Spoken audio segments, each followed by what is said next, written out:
Kearifan lokal adalah kekayaan yang besar bagi bangsa Indonesia dan telah terbukti mampu menjaga keberlangsungan kehidupan masyarakat hingga sekarang.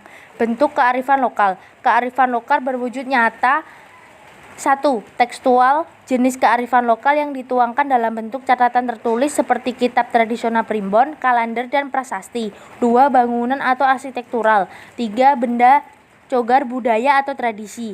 Kearifan lokal yang tidak berwujud. Pola pikir masyarakat yang berbudi pekerti baik.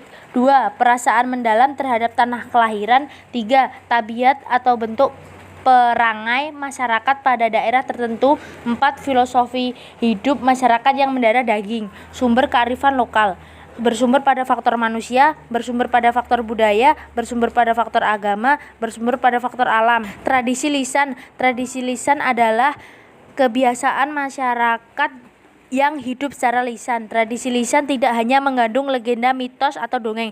Ciri khas kelisanan adalah penyebaran dilakukan dari mulut ke mulut. Tradisi lisan identik dengan faktor penyaluran sikap dan pandangan. Aspek-aspek yang terkandung seperti aspek sejarah, nilai moral, peribahasa, dan penyanyian. Ciri-ciri tradisi lisan: pewaris dan penyebaran dilakukan secara lisan, tidak diketahui pengarang ataupun penciptanya, memiliki sifat menurut tradisi. Strategi kultural mengatasi perilaku negatif. Menurut Van Prosen, dalam strategi kultural ini terdapat berbagai tahapan, yaitu 1. Tahap mistis, sikap yang merasakan dirinya terkepung oleh kekuatan gaib di sekitarnya. 2. Tahap ontologi, sikap manusia yang tidak terkepung kekuatan mistis, melainkan secara bebas ingin meneliti segala hal. 3. Tahap fungsional, sikap dan alam pikiran yang tidak begitu terpengaruh kekuatan mistis, tidak menggunakan sifat ontologis, melainkan ingin mengandalkan realisasi baru yang bertautan dengan lingkungannya. Jenis-jenis strategi kultural. Strategi kultural di bidang sosial, contohnya budaya nyumbangi, sangat erat dengan nilai gotong royong dan solidaritas sosial. Sumbangan dapat berupa materi maupun non-materi.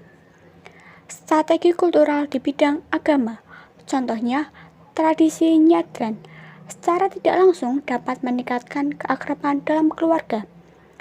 Strategi kultural di bidang ekonomi, contohnya sekatan, mampu meningkatkan ekonomi masyarakat, khususnya penjual. Strategi kultural di bidang seni, contohnya kesenian randai, dapat menimbulkan sikap percaya diri pada seseorang. Bagaimana membangun kearifan lokal?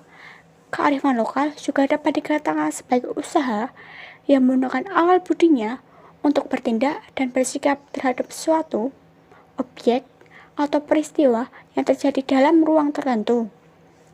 Bicara tentang kearifan lokal juga membicarakan warisan ajaran hidup yang disampaikan oleh pendahulu suatu suku atau bangsa bagi penerusnya. Kearifan lokal juga berkaitan dengan upaya mengenai sejarah lokal, mengandalkan sebuah spirit dengan menempatkan pemahaman yang baik dan benar terhadap sejarah dan budaya.